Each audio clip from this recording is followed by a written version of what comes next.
¿Se está privatizando o se intenta privatizar el Banco Central? Es la primera pregunta que le hacemos a uno que conoce muy bien las finanzas y analiza estos temas. Doctor Fidel Márquez, ¿cómo vamos? Muy buenos días en Guayaquil. Buenos días, Byron. Un placer, como siempre, poder compartir contigo los criterios y las ideas tan...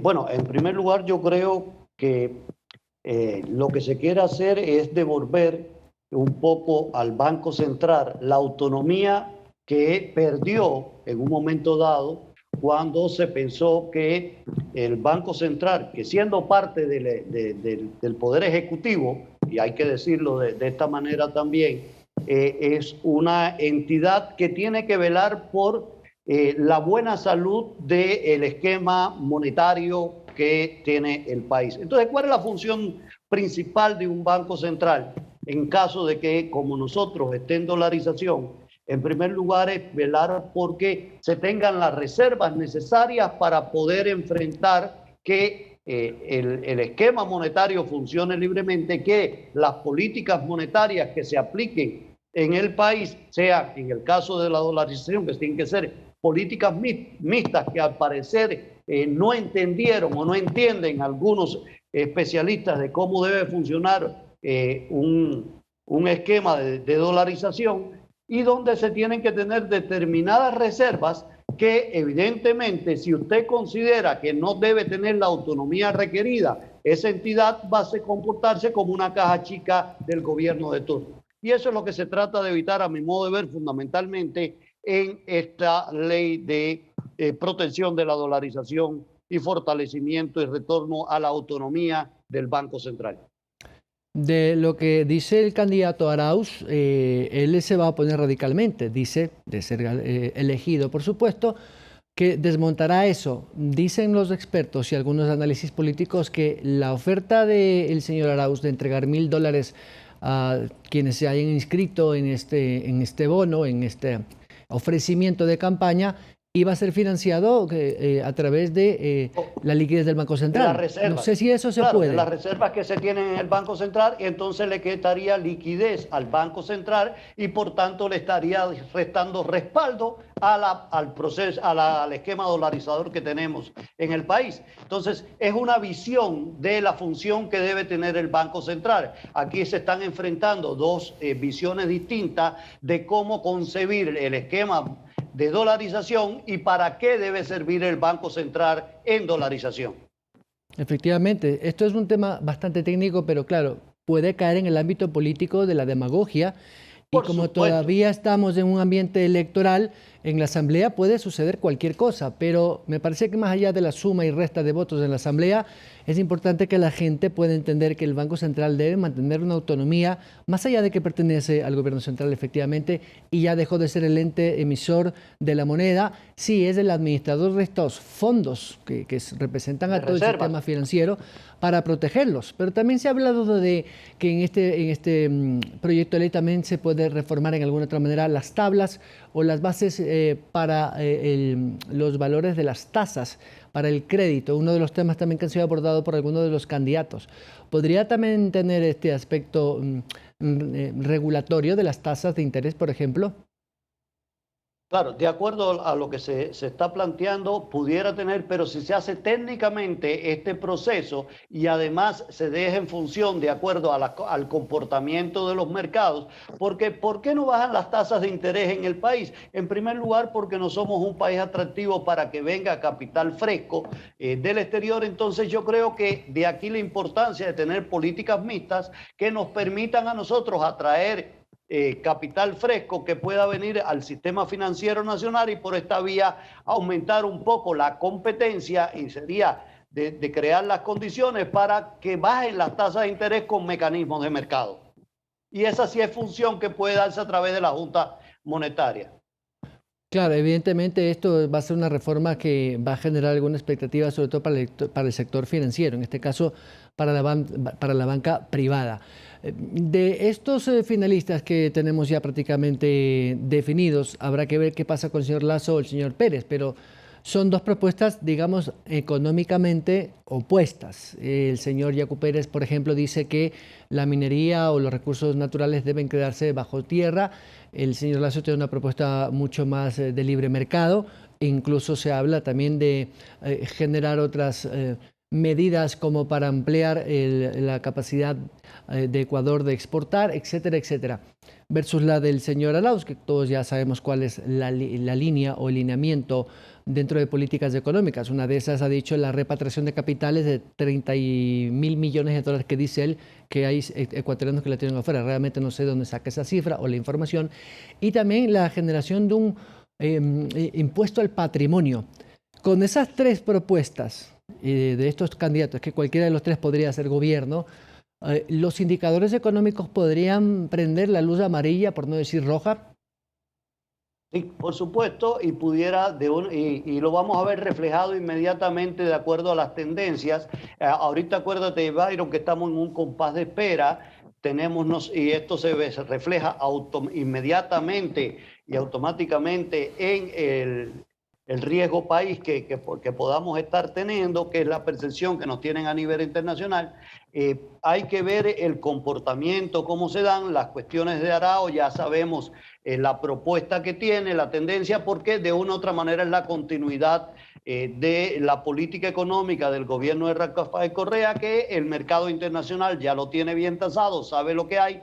En el caso de Lasso estaría más por el lado de que esa propuesta de libre mercado a partir de las teorías económicas de más liberalización del mercado, sabemos que está muy alineado con un poco la de atraer y liberalizar trabas y cuestiones para el mercado laboral, para el mercado de atracción de capitales, que pudiera darnos esto un poco la visión de que pudiera ser atractivo, pero también hay que esperar, y va a esperar porque el mercado funciona de esa manera, va a esperar a ver qué pasa si logra poner todas las medidas, las transformaciones que se dan. Recordemos que el caso de Argentina, cómo se dieron las situaciones, en un gobierno que postulaba cuestiones muy parecidas a las que postula Lasso, con una serie de condiciones diferentes, por supuesto, Argentina y Ecuador, y los resultados que se tuvo en Argentina. Por tanto, está en los mercados internacionales, hay un compás de espera a ver qué pasa en el país. Y en el caso de Yacu Pérez hay algo interesante. Yacu Pérez viene con la cosmovisión indígena de la defensa del medio ambiente, de la tierra, que esto enganza muy bien con postulados que a nivel internacional hoy en día son importantes.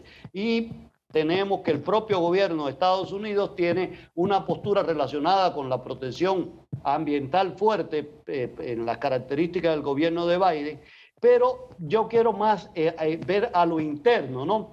Porque esta cosmovisión indígena, que tiene muy bien con las características de las comunidades indígenas y cómo ver la economía en función de esto, se nos presenta un elemento interesantísimo a nivel país, porque es que nosotros tenemos varias cosmovisiones en el Ecuador con regiones muy bien definidas, sociedades y características socioeconómicas muy bien definidas para el desarrollo y la penetración de las actividades comunitarias por un lado, en las comunidades indígenas, de las actividades de minifundio en producción agropecuaria en determinadas zonas de la sierra ecuatoriana, pero tenemos también otras características en las regiones de la costa que son importantes, que yo creo que pudiera darse un elemento interesantísimo en el caso de Yacu, de explotar las características territoriales y plantear formas de desarrollo por regiones y por la idiosincrasia que encontremos en las diferentes regiones del país, y esto pudiera ser un elemento importante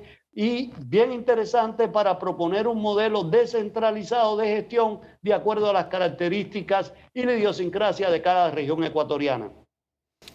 Ahora, Fiel, he visto la última portada de la revista Bloomberg, que es además de ser una agencia internacional especializada en mercados financieros, dos titulares que generan algo de preocupación. Uno de ellos dice: los bonos de Ecuador se desploman cuando las elecciones dejan el peor escenario. Y otro que dice: los problemas del Fondo Monetario Internacional en América Latina crecerán después de la votación de Ecuador. Bloomberg es un referente para los Sí, mercados internacionales. Los actores o tenedores de bonos, por ejemplo, que hacen estos análisis de revistas especializadas como Bloomberg, podrían generar efectivamente esta preocupación más allá de lo electoral por lo que está sucediendo en Ecuador. claro. Sí, y es parte de ese reflejo porque estamos teniendo, y recuerda los planteamientos relacionados con deuda, ya sabemos el comportamiento del movimiento de, y que sigue Arauz y que es conocido, los planteamientos del análisis de deuda legítima que planteó eh, Jaco Pérez, y también está, por tanto, que con este escenario se da el temor por parte de los tenedores de que venga una revisión de determinados segmentos de deuda, y esto, por supuesto, cuando hay repudio o cuando hay determinados cuestionamientos a segmentos de deuda, ocurren estas posiciones y es lo que yo te planteaba de que repercute inmediatamente en el riesgo país. Efectivamente, y esto pues no va a ayudar a cualquiera de los gobiernos, hay que decirlo claro, Así es, porque por ya, aunque, y desgraciadamente no tenemos los recursos para aprovechar y hacer recompra, ¿no? Porque hubiera sido un momento para aprovechar circunstancias del mercado, que es parte de todo esto por opiniones e influencias políticas. Desgraciadamente no tenemos los recursos para hacer esas recompras en un momento que estén a la baja nuestros papeles, porque también Byron recuerda que la principal función que debe tener desde el punto de vista económico, aunque no sea económico, el gobierno que entre, tiene que ser cómo nos salvamos todo de esta pandemia y logramos la inmunización de la población ecuatoriana vía las vacunas, que esa es la principal actividad económica que tiene que enfrentar el próximo gobierno inicialmente para después pensar en reactivación productiva. difícil escenario, doctor Márquez, pero de alguna otra manera el sector privado tiene que seguir trabajando, porque como siempre se dice, al margen de quién gane, mañana hay que seguir buscándose el pan. Las industrias tienen que seguir generando bienes y servicios y el mercado tiene que, digamos, hacer eso, el consumo de Claro, bienes y por servicios. supuesto. Sin embargo, de alguna otra manera, esta incertidumbre para el sector productivo, que es el que va a estar, digamos, más en la mira, porque de los dos candidatos de la izquierda, si se quiere, o del populismo, han sido muy claros en decir que van a buscar la manera de financiar estos recursos, sea para vacunación o para la reactivación económica de los grandes. Los grandes es, evidentemente, el sector productivo que genera recursos y mano de obra. Esto de aquí podría ser una incertidumbre hasta mayo o junio de este año, cuando ya se puedan ver decisiones. ¿Cómo impacta esto en el día a día de las empresas? No, en el compás de espera, lo que llamamos algunos que la ley del compás de espera, ¿no? Que es que las empresas no invierten, no van por la reactivación, esperan. Por eso es que yo soy del criterio, Byron, que debería plantearse inmediatamente dentro de la alianza público-privada, buscar mecanismos de cómo atraemos a partir de la alianza y de la empresa privada con el sector público, y sobre todo en un proceso de descentralización de toma de decisiones, llevar a nivel de municipios fuertes, de gobiernos territoriales, resolver el problema de la vacuna en alianza con entidades privadas, para que de esta manera podamos enfrentar y ir lo más rápido posible a esa reactivación económica y productiva que se necesita. Porque también está clarísimo que mientras no resolvamos este problema, la reactivación que se pueda tener va a ser muy limitada, y eso es parte del problema. De ahí la necesidad de crear, hasta yo pensaba un poco y especulaba, bueno, y si nosotros logramos crear una zona especial para que vengan en el almacenamiento o que vengan a producir con condiciones, hay que ver con la empresa privada ecuatoriana, los laboratorios nuestros, si están en capacidad de producir o si podemos montar rápidamente líneas de producción que lo lleven a producir vacunas en alianza con laboratorios internacionales, bajo condiciones de cero arancel, cero traba y todas estas cuestiones. Pero estas son soluciones que yo creo que debemos dar con pasos de descentralización importante y toma de decisiones por territorio. Yo creo que por ahí debe estar la solución. Doctor Fidel Márquez, muchas gracias por su interesante visión de esta economía y este momento tan complicado que lamentablemente la política, perdón la expresión, mete sus pezuñas en la economía, y eso es realmente muy delicado para un país tan frágil como Ecuador. Gracias, doctor, como siempre, un gusto. Gracias a ti, Byron, un placer. El doctor Fidel Márquez, catedrático universitario, docente, investigador de temas económicos. 7 de la mañana con 45 minutos. A la pausa y regresamos con otras informaciones.